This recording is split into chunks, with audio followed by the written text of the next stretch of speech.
সবাইকে শুভেচ্ছা জানাই। ভালো আছেন সবাই? আজকে যে বিষয়টা নিয়ে আপনাদের সাথে আমি শেয়ার করতে এসেছি তা হলো বন্ধু নির্বাচন। আমরা ছোটোখাটো অনেকেই বন্ধুত্ব করে থাকি।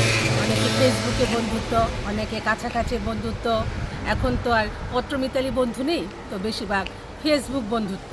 সে বন্ধুত্ব গড়িয়ে আমাদের অনেক সময় বিবাহ বন্ধনে আমরা আবদ্ধ হয়ে পড়ি।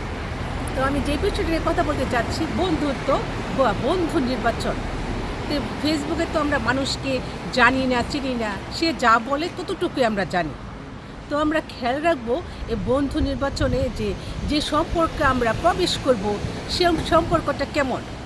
আমি যদি সর্বপ্রথম তার খোঁজ খবর নেই, তাকে লিখি, যদি সে ব্যক্তিটা আমাকে আমার খোঁজ খবর না নেয়, কি হয় না, সম্পর্ক গড়ে ওঠে না।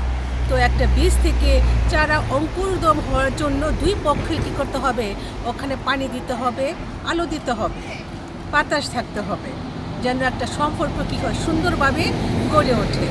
তাহলে সম্পর্ক দুই দিক থেকে আমাদের কন্ট্রিবিউশন থাকতে হবে।